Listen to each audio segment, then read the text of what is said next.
Hello my loves, welcome yourselves back to another video on my channel. This week's video is going to be my first impressions of the Revolution Pro foundation drops. I don't think that I've ever done a foundation review on my channel before. I'm thinking back, have I done one? It's not ringing any bells. I don't think I have. So yeah, this will be the first time, and also I have never ever had a foundation that has like a dropper applicator. I thought that I would do this review in the same style that I did my Mario Badescu facial sprays review. If you've not seen that video, I'll link it above.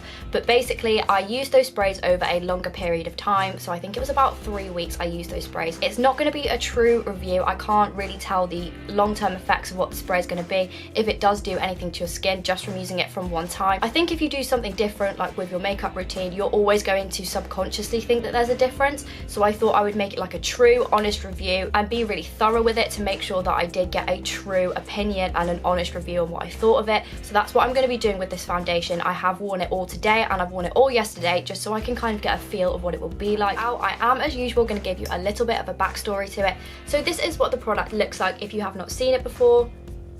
Revolution Pro foundation drops, as you can see, really nice frosted glass, from what my nails sound like, tube. It's got the squeezy applicator on the top. You guys, I'll show you the dropout as well. Ooh, it went everywhere. That's the dropper as well for if you guys are interested. It also does suck up quite a lot of foundation into the tube when you do the squeezy thing on the top, you know. Really nice packaging. I would probably give this about an 8 out of 10. I really like the fact that it's frosted. Like I said in the last Revolution video that I did, if we haven't seen that, I'll link it above as well. That was on the multi-liners. I said in that video that I really like when products have really good, like well thought out packaging. It makes me feel like the brand have faith in the product. Also, I must mention that Revolution are really good price wise. This foundation itself costs £7. I got this one from Superdrug. So another thing that I really like about Revolution Pro is that their website is so in-depth. There is loads of information on there about the products, so it is really easy to sort of help you pick the one that is most suited to you. So with this foundation, it says online here that it is an ultra lightweight water-based formula that creates an undetectable finish on all skin tones. Use a few drops for a sheer wash of colour, layer up to build natural looking medium coverage.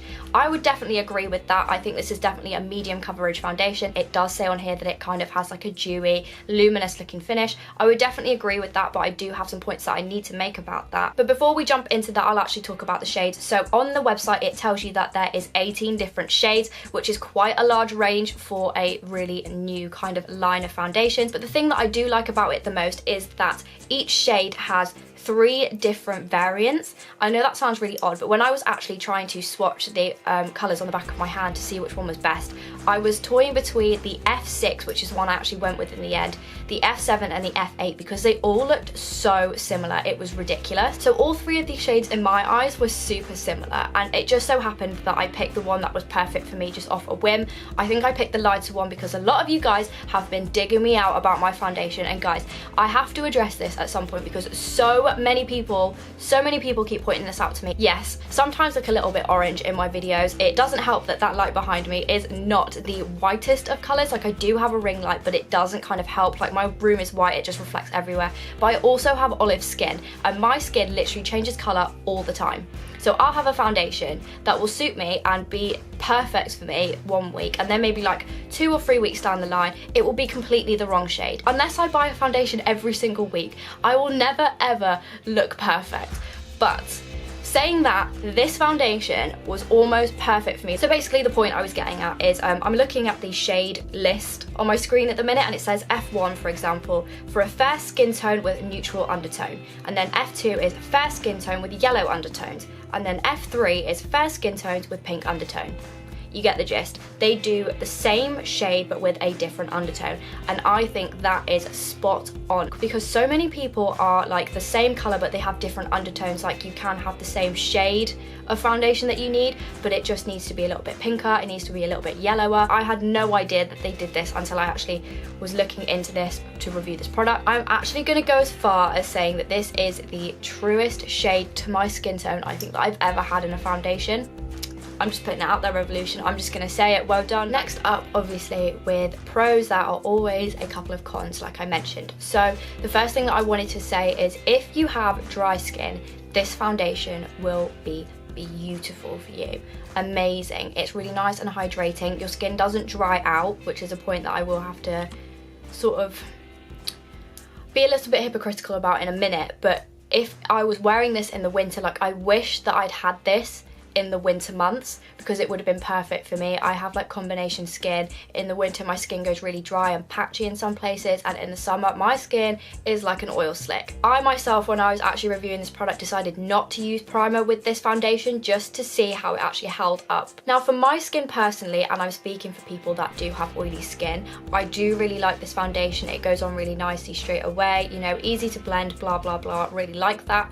But if you do have oily skin like me, you either need to overset this foundation and use setting sprays and all that shit, or it's not for you, because my skin is super oily, like I said, in the summer. It is super hot outside in the UK at the minute. My skin is literally, like I said, oil slick. It has started to rub away a little bit on my nose and break up around my mouth and on my T-zone here, because that's where I'm most oiliest. So that's all I have to say about that, guys. If you are oily skinned, maybe this isn't for you unless you have like a really good primer, a really good powder and a setting spray. In regards to application, this foundation goes on like a dream. I did one day with a beauty blender, like I said, one day with a brush, and then today I used a brush to kind of like spread it around, and then I used a beauty blender to actually blend it in and make it look more flawless. I think I find that it kind of helps set my foundation a little bit more. This foundation is quite tacky when you apply it, but like I said, it blends beautifully. But I would 100% recommend that if you are using a brush to apply this foundation, that you go in with a beauty blender if you have one,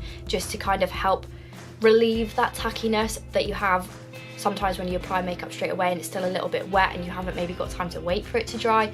Also, I would definitely say do that before you powder. I think sometimes when you powder foundation that's a bit too sticky and tacky, it can kind of congeal and make your makeup quite cakey. So that is it for this week's video. If you enjoyed it, let me know in the comments down below, or give this video a big thumbs up. I'll leave a link in the description to this product in case you want to go out and try it for yourself. A link will be here to make it super easy for you to go over and subscribe to my channel. Also, a couple of other videos will be over here to make it super easy for you to carry on watching. I make new videos every single week, so make sure you check back in this space for another video next week. Thank you so much for watching, and I'll see you again soon. Bye!